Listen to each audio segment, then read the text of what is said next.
Inverse velocity for landslide prediction. So ito yung ginagamit sa geosciences, no. Yung landslide prediction, importante ito.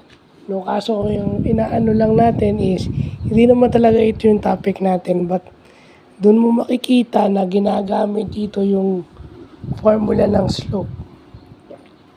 Yung rise is to run and then yung point slope form.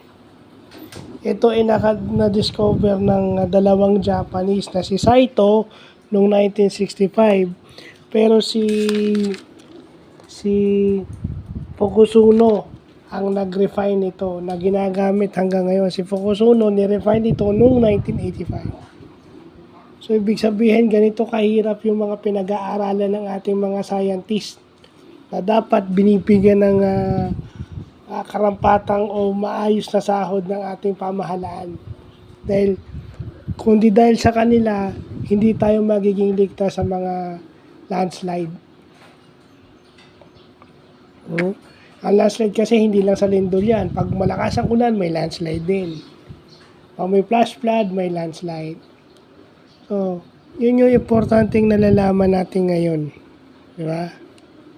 So, yan lang yun. Side topic lang yan. Hindi naman talaga yan yung topic natin. I mean, importante rin na may vlog tayo about other fields. Hindi naman natin lahat posibleng makuha, pero at least may alam tayo. So, yun lang po.